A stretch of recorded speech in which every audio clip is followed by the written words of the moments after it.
عليكم ورحمة الله وبركاته. رب اشرح لي صدري ويسر لي أمري واحلل عقدة من لساني يفقهوا قولي. ربنا زدنا علما، اللهم فقهنا في الدين. اللهم إني أسألك علما نافعا ورزقا طيبا وعملا متقبلا. آمين يا رب العالمين. So here we are with our session number 25 for basic Nahw and Sarf, and we are going to learn a new fragment today, inshallah, Bismillahi ta'ala, which is موصوف وصفة. Before I start teaching you موصوف وصفة, I'm going to answer a question that was posted on our YouTube channel by Sister Anas. I hope she's here. Her question was, why is Ismu Inna, or Ismu Anna, not Lafzul Jalala? So who can type an answer for that? What is the haraka on Lafzul Jalala? In Anna ma'allahi alihatan ukhra. So what do you think is a problem with that? Why can Lafzul Jalala cannot be, why Lafzul Jalala cannot be Ismu Anna?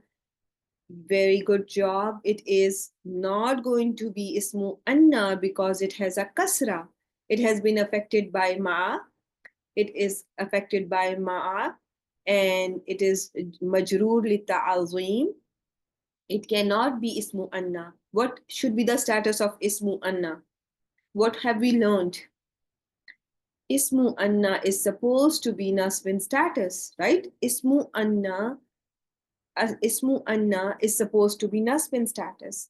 Ma'allahi, ma'a is not harjar. Remember that. Ma'a, that you have been, you will cover in future, inshallah, is not harjar. Among the 11 haruf jar, did I ever teach you ma'a?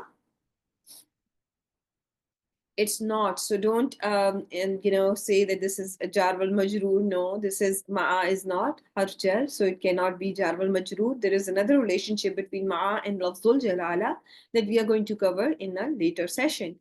So the answer to this is very simple, that ismu anna is supposed to be nasbin status, and the ism that is nasbin status and that is working as an ismu anna is going to be alihatan. Okay? Everyone got it? Is this clear? Okay. So right now we are learning, the question was about Ismu Anna and Ismu Inna, and we have not covered Idafa yet. So we are going to talk about Idafa when we will cover that topic, inshallah. And since we have not yet covered it together, so we will not talk about it, inshallah, for today, okay, inshallah. And I asked you to go over this small quick review of Haruf Nasiba, so that you do not forget what was supposed to be learned and kept in mind when we are seeing Haruf Nasiba. So let's just quickly finish it off. I think we have already done the first 7 questions, but I will still quickly go over them. So Haruf Inna wa akhawatuha. These haruf make an ism blank. What will they do to an ism? They will make it nasb, right? They will make it mansoob, or they will make it nasb. They will give it a nasb status. The harf nasb and its ism are always next to each other, true or false. It is a false statement. How many harufe nasiba are there? How many harufe nasiba are there? There are 6. You have learned there are 6 sisters, inna wa akhawatuha. And if you remember, they were inna, anna, ka anna, lakinna, layta, la'alla. 3 main reasons for a word to be nasbin status. Why a word is going to be nasbin status? I just need to know 3 reasons at this stage. There are very many reasons. The first reason, haruf nasb, that you were doing, right? Inna wa akhwatuha. It can be a follower. It can be a detail. The 3 reasons that you need to know at this stage in this course are: a word can be nasb because it is a detail. A word can be nasb because it is a follower, and a word can be nasbin status because it is being affected by inna or its sisters, right? Everyone with me? Sister iPhone, please change your name so that your attendance is marked, right? Inshallah. The haruf that make an ism jar are called harf jar, right? Haruf jar or al jar, right? How many haruf jar are there? How many? 11. And did you see ma'a in them? Bata kaf lam waw. Bata kaf lam waw. Min an fi ila ala hatta. Among them, did I say ma'a? I did not, right? So your haruf jar are 11, and the haruf jar that came in Quran are the ones that I just said. Okay? Barakallahu feek. Everyone, the ism affected by haruf nasiba is called, the ism of haruf nasiba is called ismu. Remember, ismu harf nasab, right? So ismu harf nasab, as Sister Musarat has typed, ismu harf nasb. If it is affected by inna, it is going to be called ismu inna. If it is affected by anna, it's going to be ismu anna. If it is affected by ka'anna, it is going to be ismu ka'anna. If it is affected by lakinna, it is going to be ismu lakinna. If it is affected by layta, it is going to be ismu la'alla. If it is affected by ismu layta, if it is affected by la'alla, it's going to be ismu la'alla. Okay, everyone, whichever ism is it's going to be the ism of the harf that is affecting it. Remember that. Okay, so what are the two haruf nasiba used for emphasis and can also be called haruf tawqeed? Haruf tawqeed. Tawqeed is an Arabic term for emphasis. So it's going to be inna, anna. Inna, anna, right? Inna, anna. Always remember that. Indeed, that indeed, right? Indeed is inna. That indeed is anna. What is the harf nasiba, which is used to liken someone or something to someone and something else? It's going to be ka anna, ka anna, ka anna. What are two haruf nasiba which are used to make a wish? La'alla, layta. Very good job. La'alla, layta. Very good job. Which huruf nasiba or which harf nasiba is used to make a wish which can come true? Which can come true? La'alla, la'alla. Which harf nasiba is used to make a wish or express a desire which cannot come true? Layta. Very good job. Which harf nasiba is used for correction or addendum? So I have to make an addendum. Lakinna. I am going to make a addendum by using lakinna, by starting my sentence with harf lakinna. And with lakinna, what do we see before lakinna always? There is a vaw. There is going to be a vaw. Walakinna. It's going to be written in Quran as walakinna. Very good job. Why are these sisters called haruf nasikha? What do they abrogate? Why are they called haruf nasikha? They change the status of a subject. They change the status of a subject. They make it nasb. No, they don't negate. They don't negate tahmina. They change the status of your subject, and your subject in a standard jumla ismiya is going to be a raf in status. Alhamdu is a subject, is raf in status. Lillahi is jar wal majroor after it, but alhamdu is the subject of your sentence, and it is raf in status. But if there is inna, anna, ka'anna, lakinna, layta, la'alla, the status changes, and since they make this change in the status of the subject, that is why they are called haruf nasikha. Okay, why are these sisters called haruf mushabba bil fail? Not exactly act like fail, they have a meaning of a fail. They have a meaning of a fail. They resemble fail in meaning. Okay, they have a meaning of a fail. So be very clear in that they have a meaning of a fail. When I say inna allaha ghafurun rahimun, Indeed, Allah. I emphasize that Allah is very forgiving and very merciful, right? So in their meaning, they have a meaning of a fail, right? And we have the whole slide talking about how they were likened to a failed, how they have a meaning, like فققت أؤكد شبهت أشبه ترجيت أترجى تمنيت أتمنى. I wish, I attend, right? Do not forget this slide, okay? And whatever you need to remember from the whole thing, I have put it as a summary at the end. What are the haruf when ya attaches to them, which is a first person singular pronoun? What are the haruf that are going to always come with noon? Remember, when ana attaches to inna wa akhwatuha, which one is always going to be with noon? In which case you will see noon? With everyone, later always comes with noon, right? Do not forget later here. Later always comes with noon, right? Later noon and then ya attaches itself. So when ya comes, it comes with noon and then attaches itself to later. When it comes to la'alla and ya attaches to it, noon never comes. Noon never comes with la'alla in that case. And in this case, in the first, with all those that are ending with noon mushaddada, all those ending with noon mushaddada, they may take noon, they may not take noon when ya attaches to them. Okay? Is this clear to all of you?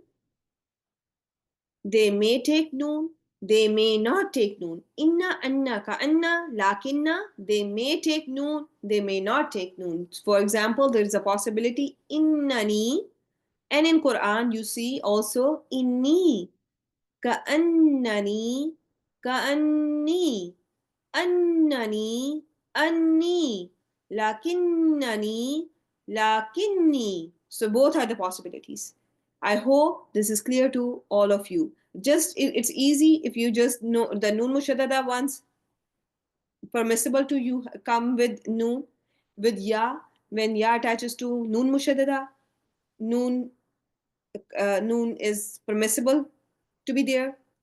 When ya attaches to later, it must come with noon. If ya attaches to la'alla, it does not. It does not. A big not with la'alla. Okay? Noon is not going to be there. Never ever going to be there. Okay? So now let's shift gears and let's start موصوف وصفة. Okay? So are you all ready for the fourth fragment, inshallah? So this fragment, موصوف وصفة, is made up of two parts. Very good job, Adama. Very good job. So now this fragment, موصوف والصفة, is going to be made up of two parts. Okay? So both parts, easy. They are both isms. Here you don't need to learn anything new. Okay? In this fragment, there are no haruf, so you don't need to learn anything. Okay?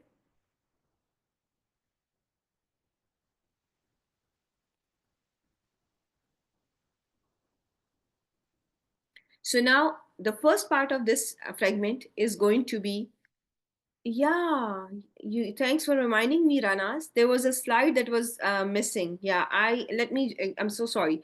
I had to go over one slide that I skipped in the last sessions. Jazakallah khair for reminding me. You remember? Let me tell you before I forget. I'm so sorry. We'll have to go back. To Anna, Inna, and wa akhwatuha, just for this slide. Sometimes what happens, you will notice that there are haruf nasiba, inna, anna, ka'anna, and you will find a ma after them. What is the translation for ma? In 99% of cases, how do we translate ma? What is the translation for ma? Most of either you translate it as not, or you translate it as what. Okay, so those are the both possibilities, right? You don't expect to see not after inna. You never expect to see not coming after inna or its sisters. Okay, Remember one thing. Not ma is never going to come after inna wa akhwatuha. Is this clear to all of you? The ma that will come after inna wa akhwatuha is going to be the ma that is translated as what. And then you are going to see in many verses of Quran that ma that can be translated as what is not being translated. Do you ever come across the verses where you will find only indeed in the translation? That there is innama that you expect to translate as indeed what, and the translation is either as indeed or only, and that's it. But there is no translation there for ma, right?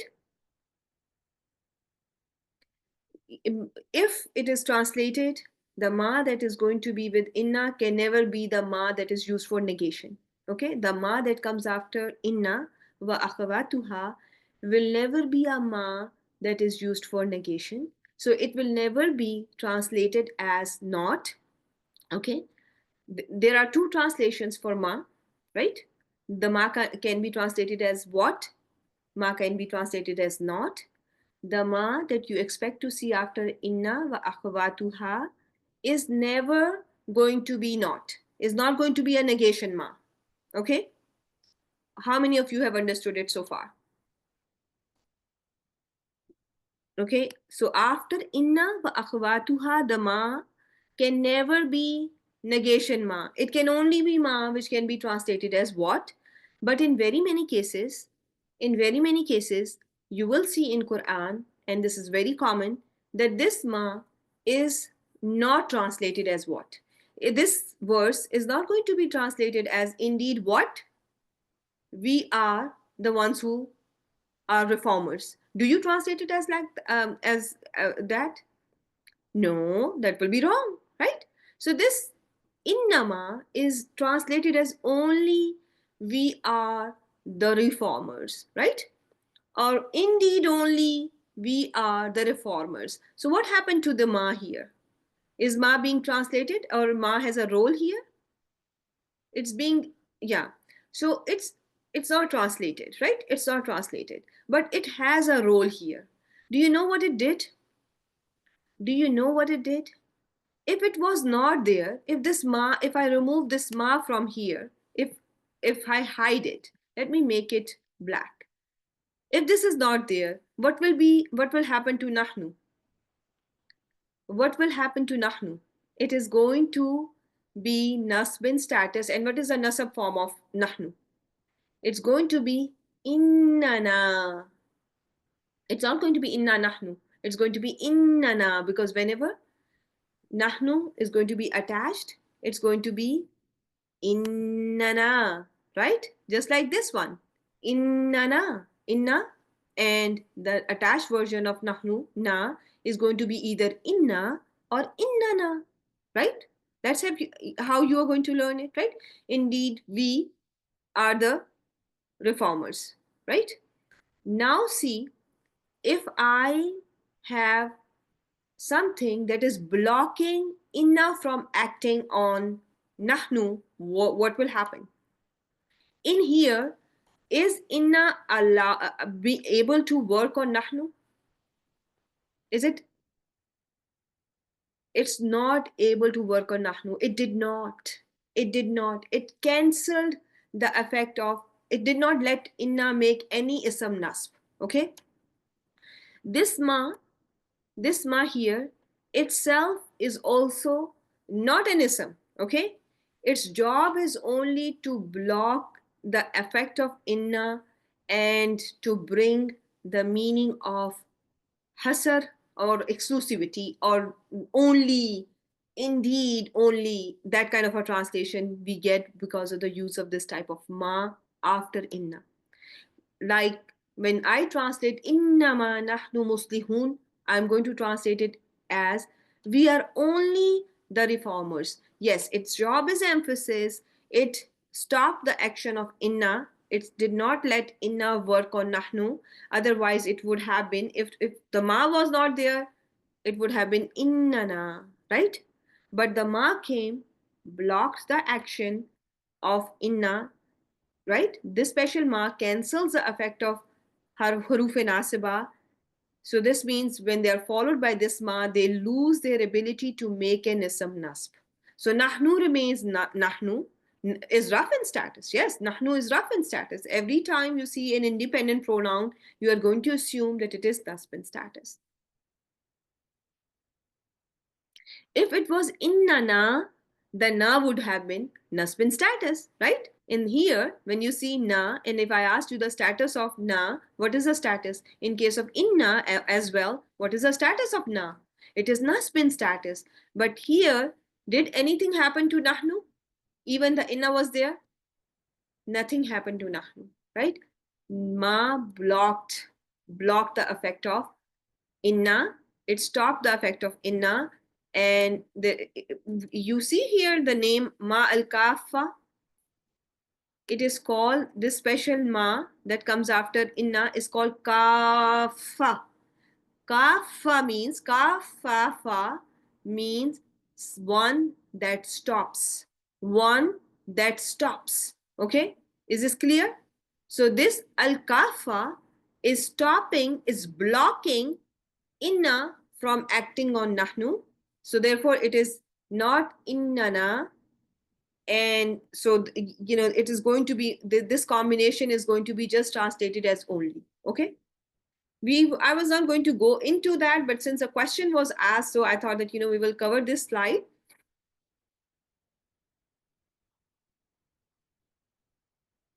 Can you write all these points in these slides? Okay, which points? That this it's already written that this ma will cancel the effect of huruf nasiba. After this, in ma, inna, if this ma comes after inna, it will not let inna work on any ism. Okay, it's not going to work on any ism. And inshallah, you are not supposed to focus on this as of yet. You have some time. Okay, you have some time. This is the basic thing you need to know is harf nasab and its ism. There can be a distance between them. What can come in between them? What is their meaning? What do they do? How they can change the status of the subject of the sentence, and how they have a meaning of a fail. That is all you need to know. But this is very commonly seen in Quran. So not always this ma is going to be ma al kafa, where it's not going to be translated. You may find it being translated as what as well. Indeed, what? Okay, indeed, what? It may be translated as that, but most of the time you will see that this innama in Quran is translated as only, and it has an effect of, just the emphasis, just the exclusivity, that only we are the reformers, only the actions are based on the intentions, as if, and you're not, فَكَأَنَّمَا قَتَلَ النَّاسَ جَمِيعًا, as if he killed the entire humanity. So here, did I do any translation for ma here whenever I was translated? As though he killed the entire humanity. I did not, right? If I would have translated ma, I would have translated as though what, right? But I did not, because the ma here is ma al kafa. Okay, kafa means I will write down, okay, for you. Okay, I will write down one that stops. Al kafa. It's not kafia. It is kafa. It is kafa. From kaf, fa, fa. Okay. Kaf, the root letters from kaf, fa, fa, kaf, fa. Okay. So, but in innama and innana, both ma and na take nasab. So why is ma necessary? I could not understand your question, Rukaiya.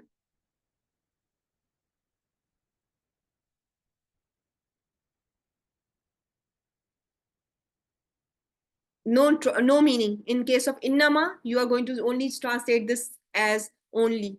When this is stopping inna from acting, it's going to be translated as only. If it is not that ma, if it is not blocking the action of inna, then ma is going to be translated as indeed what. Okay.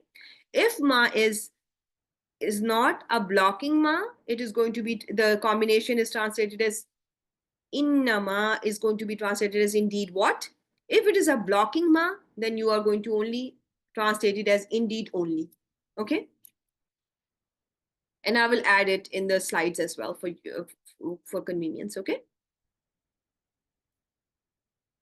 Yeah, it can come with all six. Tehsina has a question that this ma only comes with inna or anna. It can come with all six. This type of ma al-kafa can come with all six. Inna wa akhwatuha. Okay. I hope that this is a little clear. And I'm going to add all the additional information, but that's, not right now. It's not something that you need to know. You can also, what you can do is that you can go back to the recording and you can take the notes as well. You can write down, notes as well, inshallah. Okay. So now I'm going to continue with Mawsuf Wasifa, something very easy, inshallah. Okay. Are we ready for that? And we will do more practice on this as well. And inshallah, this is not something that you need to be perfecting at this point, but something that you will see. Okay, inshallah. But so one time I will ask, before I take you to Mawsuf wa Sifa, if this ma is not kafa, what will be the translation of innama?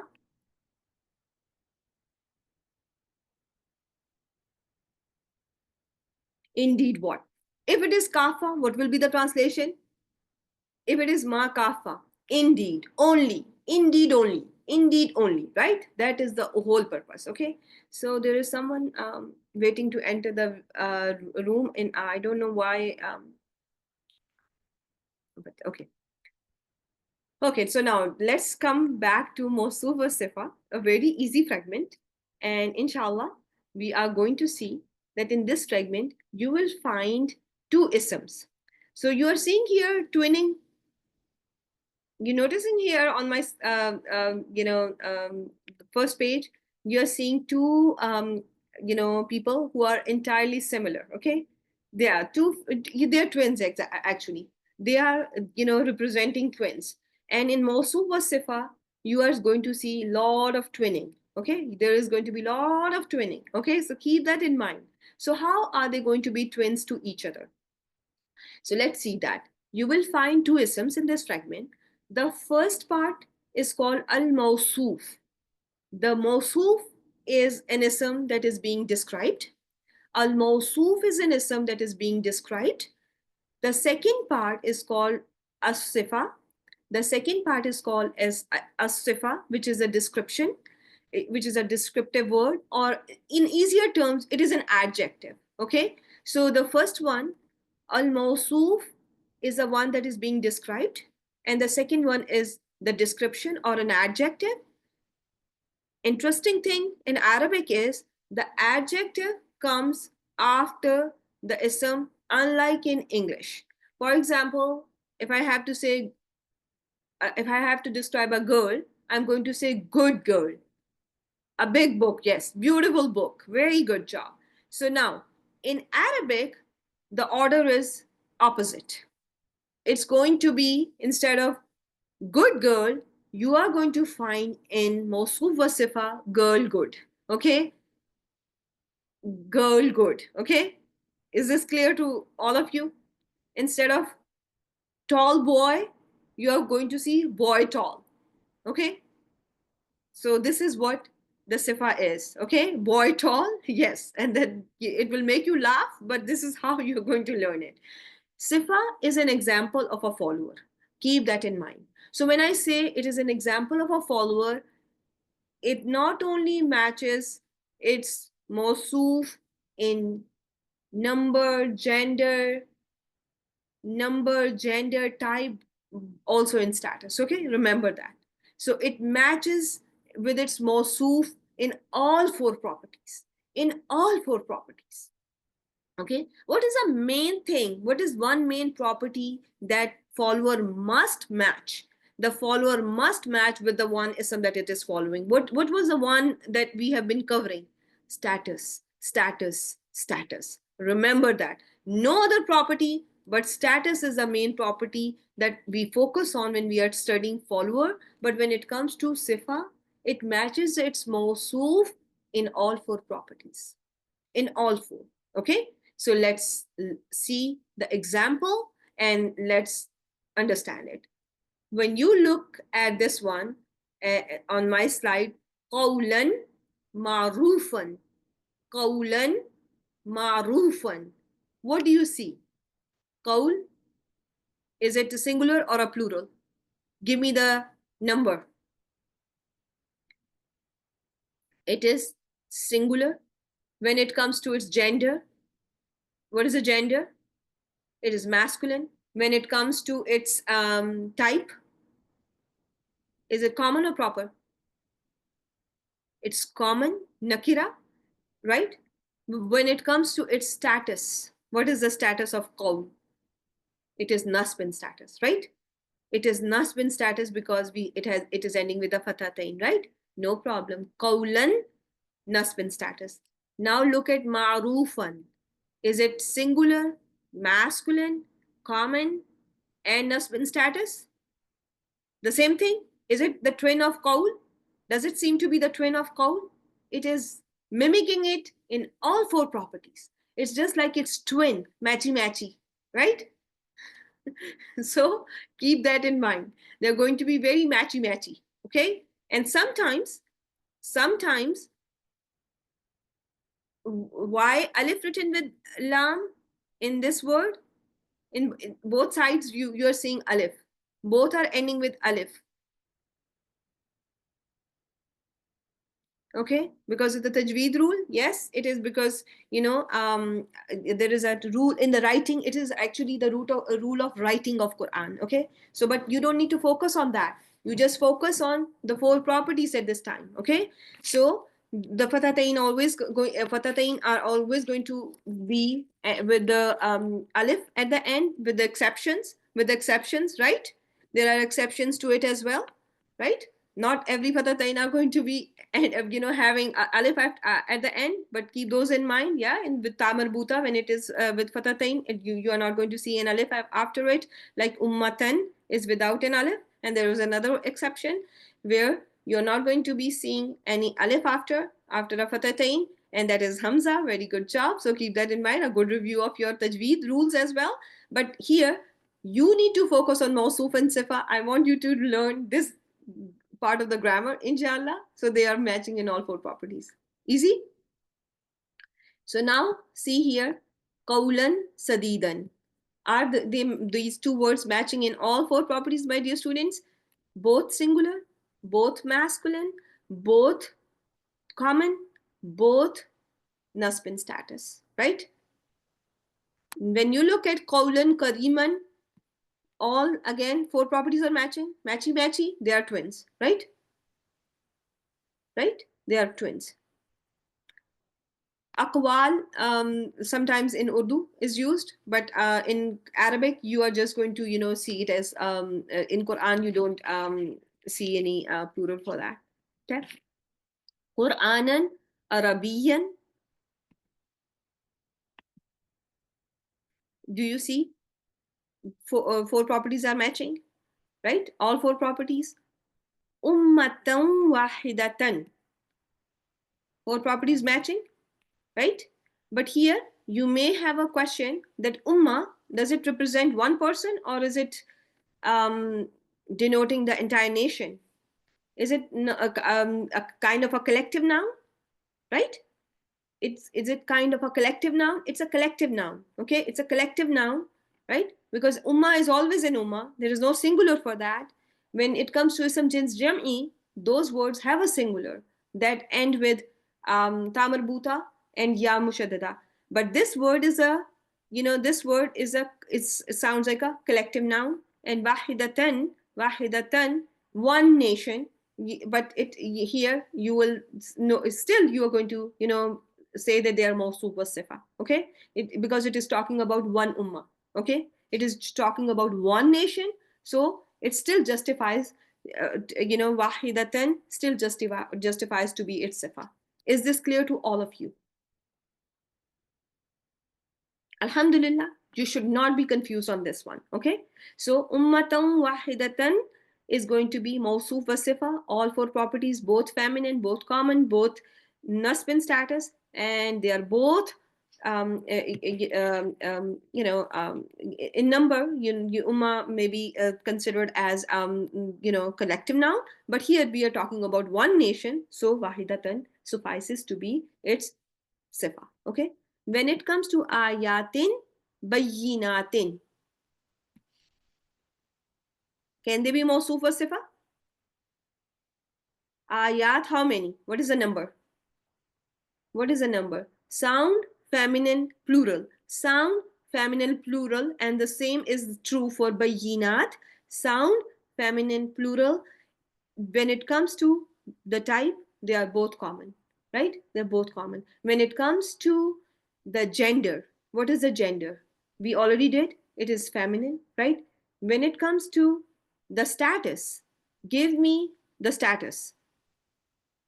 NJ. NJ is the right answer. Those of you who are writing Nasb or Jar, they are giving the perfect answer because I don't know the context. It can be Nasb, it can be Jar, right? So when I don't know the context and there are two possibilities, I'm going to write both possibilities, right? It can be Nasb or Jar. They both can be Nasb or Jar, right? Because ayatun, ayatin, ayatin, right? In both Nasb or Jar form, they are going to be taking a kasratain. So this can be Nasb or Jar, right? Atin, atin. Very well done. Iram, good job. Now, look at al-qawmil kafirina, al-qawm. Now, the first word that you are seeing here, it is bayyinatin. Yes, it is bayyinatin. Tasmiya, what was the confusion, dear? Bayyinatin al-qawmi is proper. Why is it proper? It is, there is a kasra under the mushaddad sign, if you can see. Bayyinatin. There is a kasra underneath the mushaddad sign. And this is how you are going to see in Usmani Musaf as well. Okay. So al-qawm is proper because of al, right? Al-qawm, what is the number?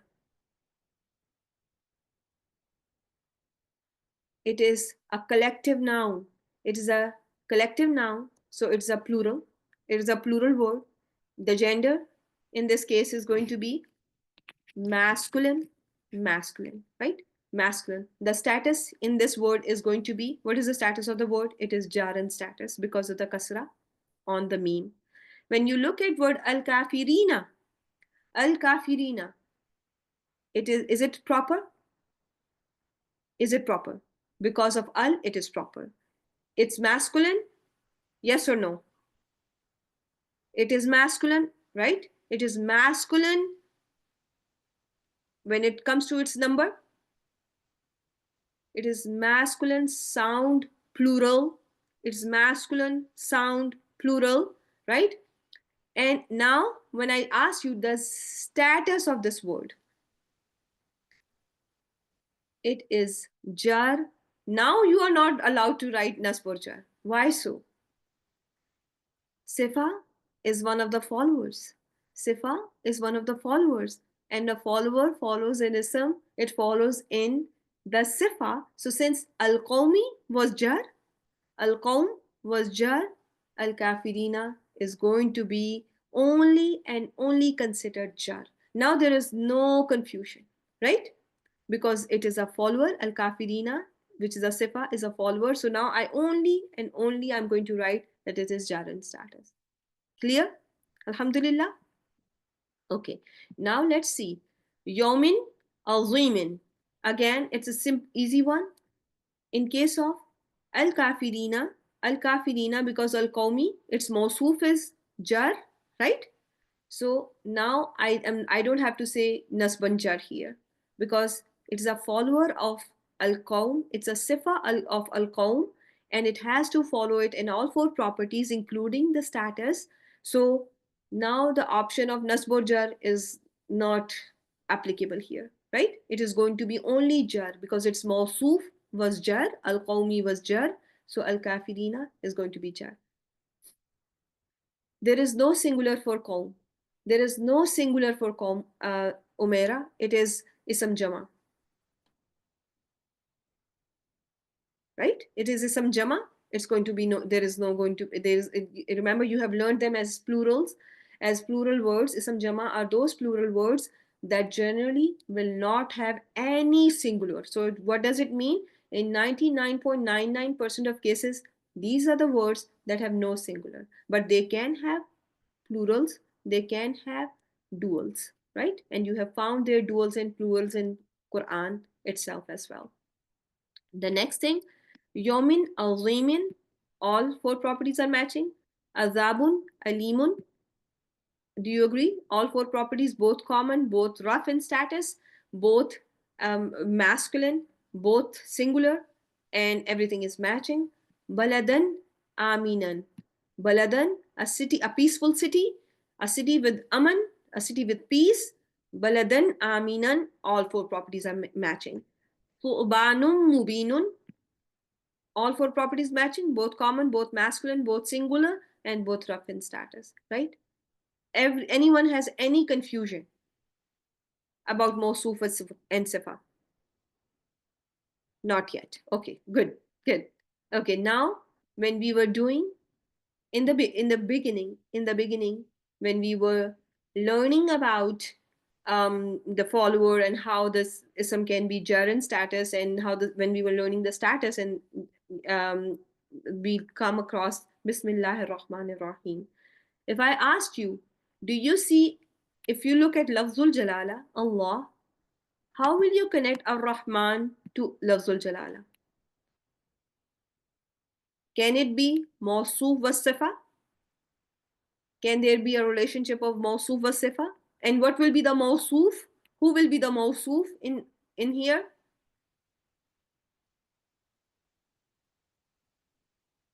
What is Mawsuf? Lafzul Jalala, name of Allah, the name of Allah. Lafzul Jalala is going to be the Mawsuf.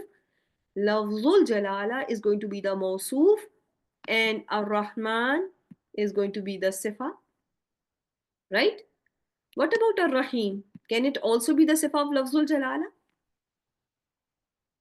Right? It's also matchy-matchy. All four properties are matching. So the point that you need to learn here was that one Mawsuf can have many Sifat. Okay? There can be one Mawsuf, one noun, just like one noun can have many adjectives. One Mawsuf can have more than one Sifa, right?